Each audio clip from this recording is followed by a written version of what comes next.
Okay, not a nim problem. So probably before explaining this problem, what I can do is like I can try to explain like how to brute force on the name theory, number theory problem with some game theory explanation here. Probably I would have like skipped it a bit, but let's probably have some introductory lecture on the game theory. Like I will spend 10-15 minutes explaining that, and then I will jump onto this problem and share how to solve this problem. So I will probably skip proofs here, and I will probably share statements and see like how you can use different ideas there.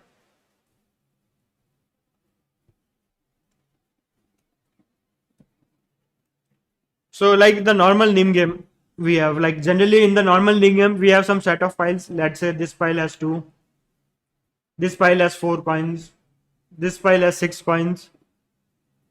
That code would be order n plus q, order n for some brute forcing in starting, and then q for answering queries.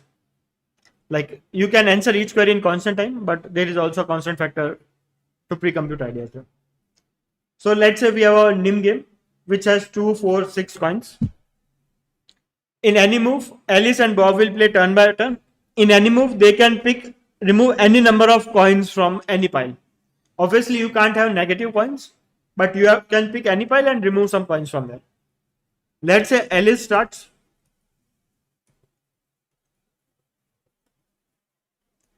And the loser is winner is the one who picks all the last one.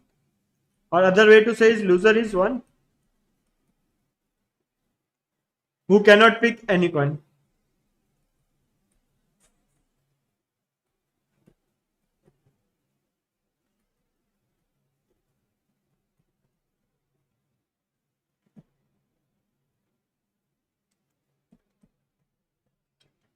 So like if you have 2, 4, 6 and 2, 4 and 6 coin, like who do you think would be the winner here?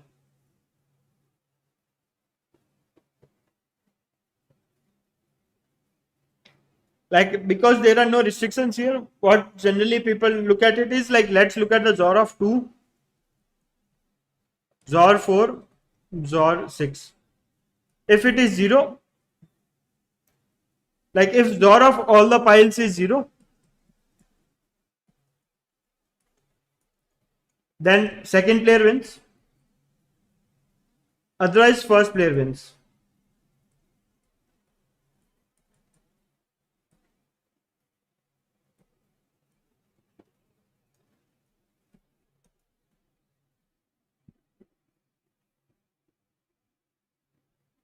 So like probably nim game you can probably look out the proof for there, but like I think I can skip the proof here.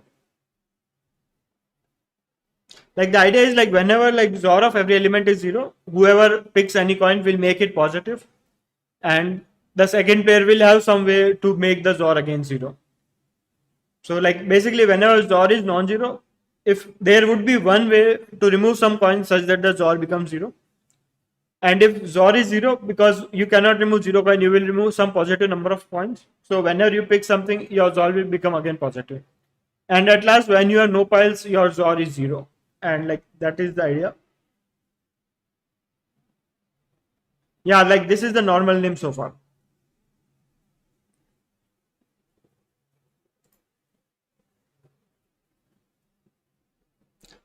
Like then like one more variation of nim is you can pick at max k coins in one go. So far I was giving you unlimited coins, right? Now you can pick at max k coins. Then how do you find who would be the winner here? So what generally people do over here is we create a new array bi equal to ai mod k plus 1, and then look at XOR of all these bi.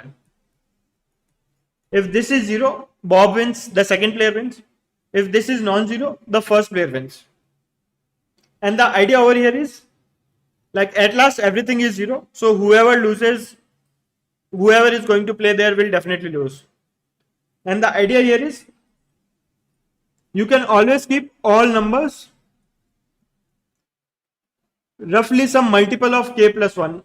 essentially like if you look at the visualize over there, like the if this is of pile of length k plus 1, like let's say k is 5 here, k is 4 here, then let's group piles like this: 4, 3, 5, 5, 2, 5, 1. Yeah, like where is Zor coming from? Like probably that's a bit identity there, and probably like I can say some blogs on how to read game theory there. Like not a complete introduction, just that I'm trying to play out with different formulas there.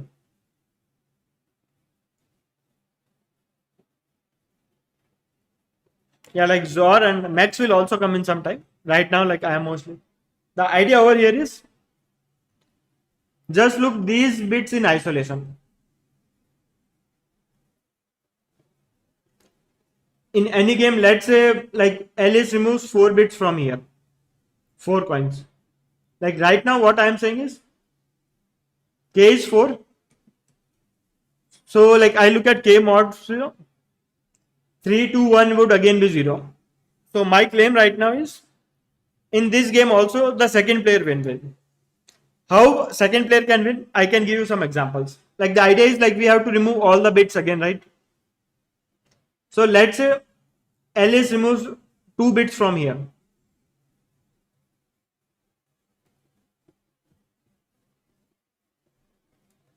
Like the idea is to look at this as an isolated game.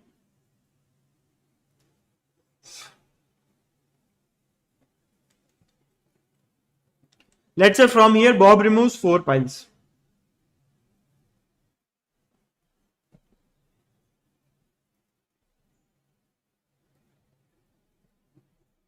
Total 8 piles were there, and now we have remaining 4 here. So what the second player can do is remove 1 pile from here.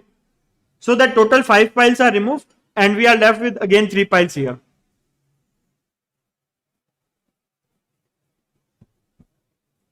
Or let's say Bob removes 3 piles from here. What we can do is like we can again remove 2 piles from here. So we would be left with like 1 is gone here, 1 is gone here. We would be again left with 2 piles here.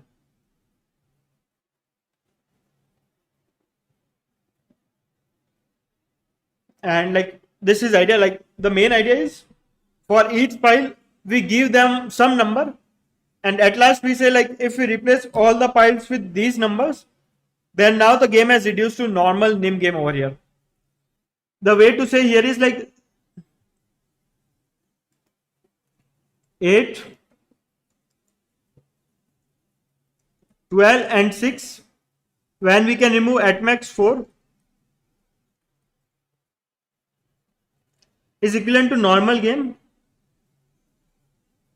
where 8 is replaced with 3, 12 is replaced with 2, and 6 is replaced with 1. And the idea is like whenever you remove, like if you make these numbers as 0, like you would have some multiple of 3. Or whenever, like let's say if from this 8 you remove 4 piles and made it 4, so this value becomes 4. Then the other player will have some other choice to bring it back 3 here by removing 1 more pile from here. Or from 12, let's say someone has removed 3 piles. So 9 mod 5 would be 4. So this 2 changes to 4. But again someone can remove 2 piles from here to make it again 2. 7 mod 5 would also be 2, and so on. So generally, like in Neem game, what happens is you have some independent piles. You can do anything from each pile independently. And we try to find out if we convert this game to a standard normal game in the NIM we have, what should be the number of coins on that game. Based on how many coins or what rules we remove some coins, the normal rule can have some different coins there. But that is the first thing we try to do in the NIM game. Why something, probably I will skip, like there are some good books on this one, by the way, like I don't have a book handy, but I can probably put some book, like you can read one or two chapter there and you would see a lot of many different games. But like this is what we try to do. The first thing we try to do. Now the question is like how do we find, like for all the different conditions we have, like what should be the equivalent normal nim game pile we have? That would be the second step I would be doing. But any questions so far?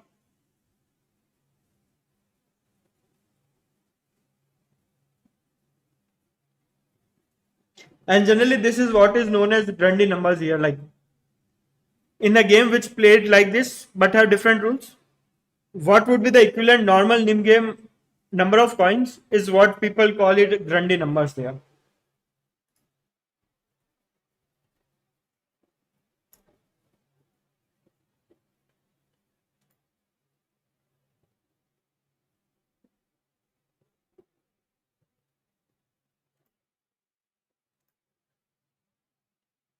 So like there are some good blocks there.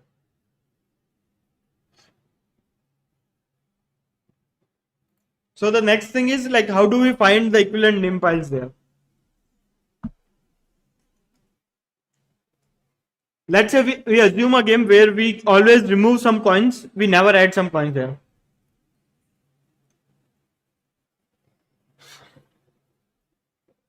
The idea is like we try to compute the equivalent pile from, like we run a for loop like this for r equal to 0 to some max whatever we want. And let's say we have 15 piles. We try to see what all other states we can reach there. So if we can remove only 4 piles, the number of remaining piles can be 14, 13, 12 and 11 if we are removing 4 piles.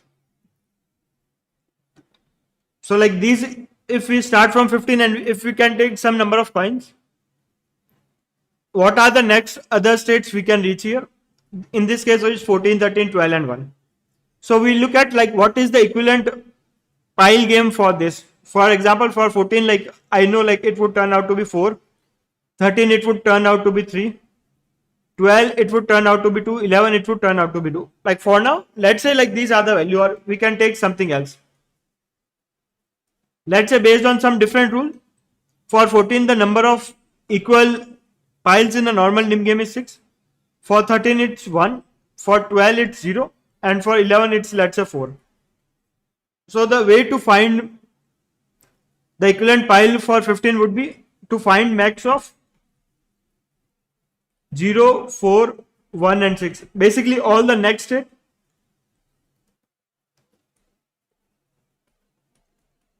max of equivalent piles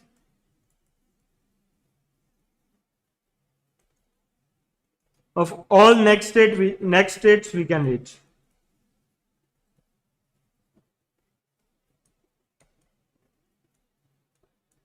So like this is the idea, second idea we have.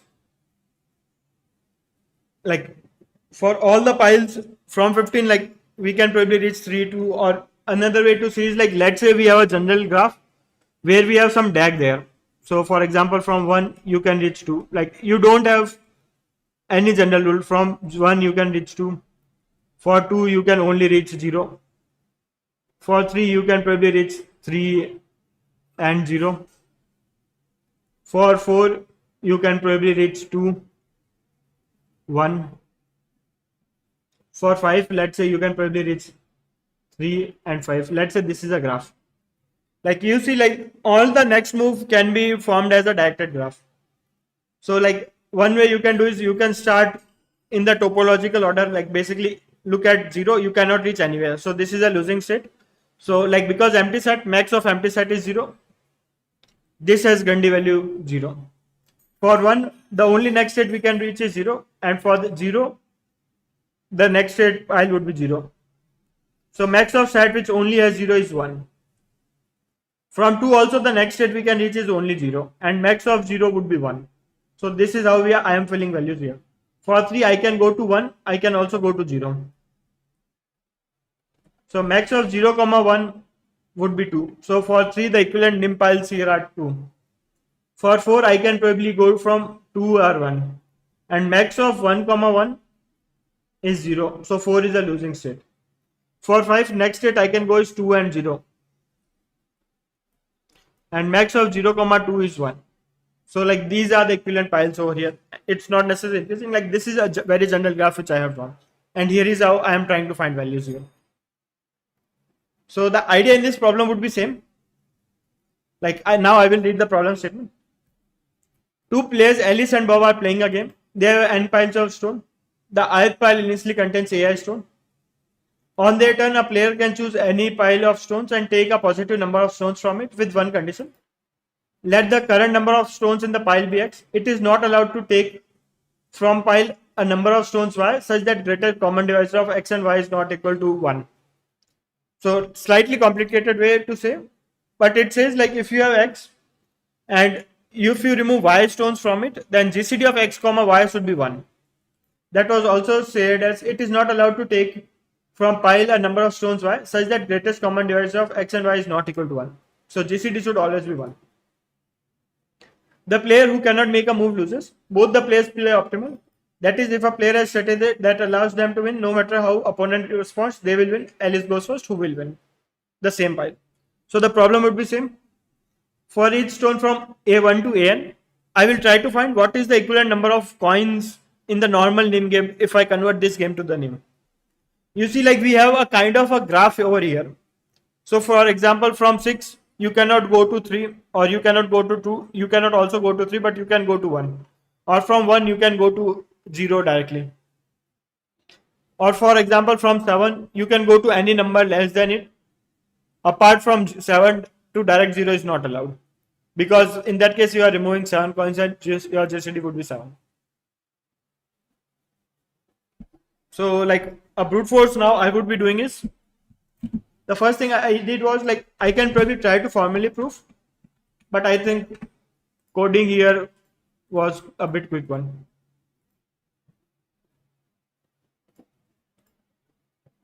So like what I did was, let's try to find a graph for first 100 vertices, and you see like for first 100 you can draw an order n square graph from all the next edges you can go. So I have this function max which takes a vector b and try to gives me the smallest integer not present there, or I can probably call it a set as well.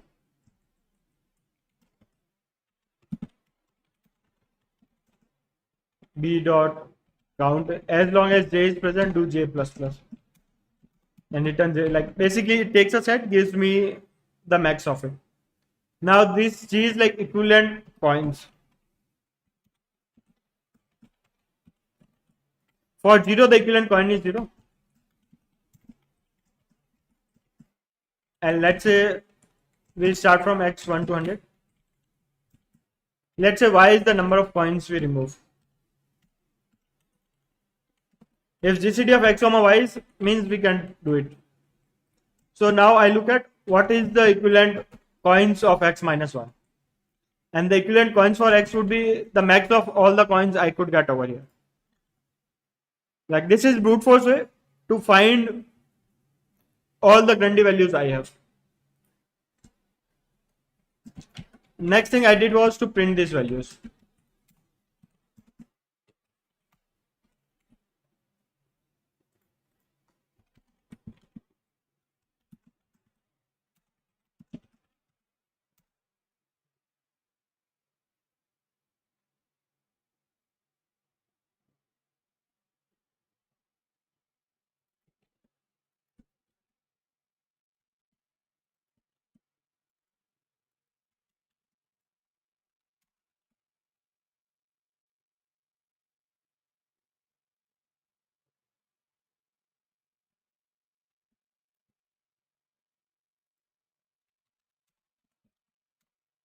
And yeah, like this is the brute force way to generate numbers up to 100.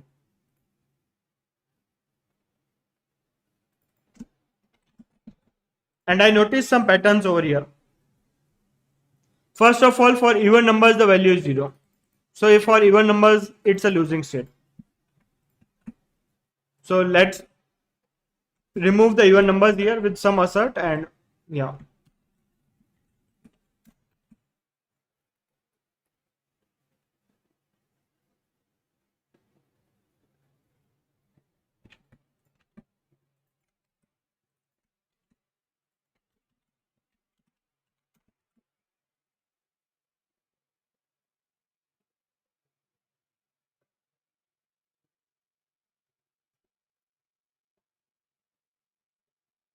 And next thing I observed here was for 0, for 2 it was 0, for 1 it's 1, and for all the prime numbers the value increases. Like for example, for value 3 value is 2, for 5 value becomes 3, for 7 value becomes 4, 9 is not a prime. For 2 minutes let's ignore it. For 11 the value 5 comes in, for 13 the value 6 comes in, for 17 the value 7 comes in. The crucial idea being, like, whenever you have a prime number, you can remove any number of coins there apart from removing all the coins there. So all the Grundy, all the equivalent nim values you have seen previously, you would be able to get them. So the max should increase by 1. For 21 also, like for 23 also, like the 23 in with coincidence you can see is the 9th prime number, or for 31 is the 11th prime number. You can notice a pattern here. 47 is the 15th prime number, and like for prime numbers this is how we are getting the values. And for any other number you can see, like, you can look at the smallest prime factor and that is what the value is. For example, for 3 the smallest prime factor is 3 and the value for 3 is 2, so 27 is also 3. I directly noticed a pattern. There should be a way to prove it, but I just went ahead with it. Or for example 65, the smallest prime factor is 5 and equivalent number of coins is 3, and you can see for 5 also equivalent number of coins is 3.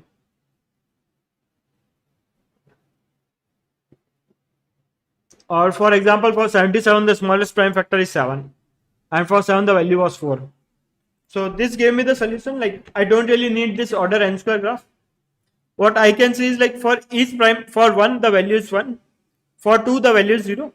Apart from these two numbers, for all the numbers, find the smallest prime factor and see what count of prime factor it is. Like for example, if you ask me 1001, which is equal to 7 into 11 into 3. So the smallest prime factor is 7 there. So I look at what is the value for 7, and that would be the value for 1001 as well. And that was essentially the count which prime number it is. 7th is the fourth smallest prime number, something like that. So like this was the brute force. Now I am pre-calculating all the values up to 1e7.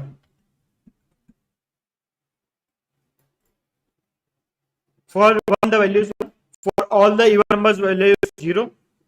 So let's start from 3 and let's also keep the count of how many prime what is the next prime number we have. So if current number is not prime, I am continuing it to the skip over here. Then you assign current value to it, like that is the current count. Like 3 would be the second prime number, 5 would be the third prime number, 7 would be the fourth prime number, and so on. And for all the values which have smallest prime factor as j, like the current p we have,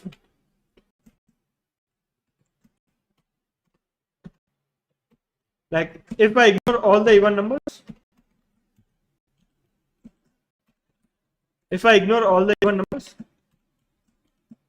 then if they have a prime number, they are not prime, then they would have some smallest prime factor. So this value would already be populated here. So I ignore it. Otherwise, I just copy the value of p is the smallest prime factor I know of. Just copy the value. So this way I pre-calculated values for all the numbers from 1e9. And now whenever I am taking numbers as input, I read as values as input. G2x would be the equivalent number of coins if we have a like the nim game where we can take an unlimited number of coins. So take XOR with this. And if current XOR is positive, print Alice, otherwise print Bob. Like Alice is the first player, Bob is the second player. And this was the solution I had.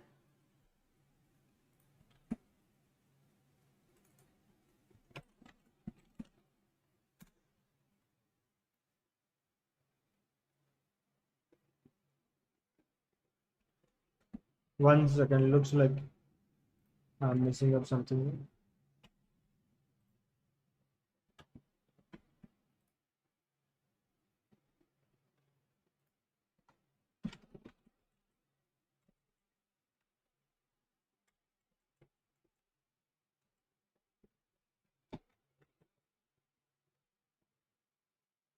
Mm-hmm.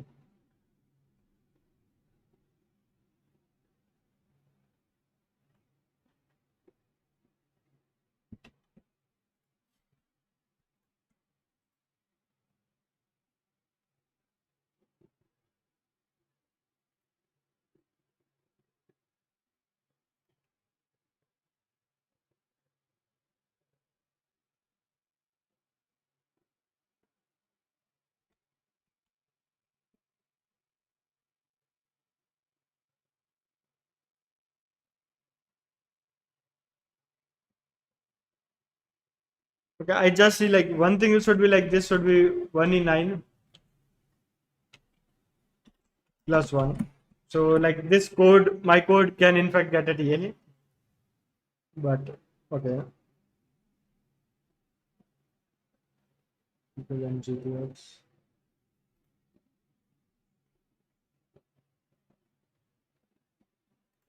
Okay, I think I'm calculating it fine, but not really sure why.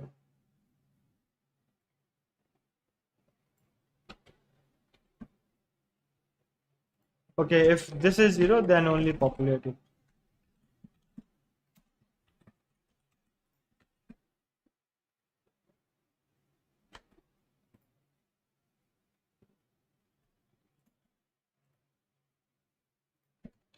By the way, I see a bug in my code, but okay, this is less than equal to 1 is 7. Right?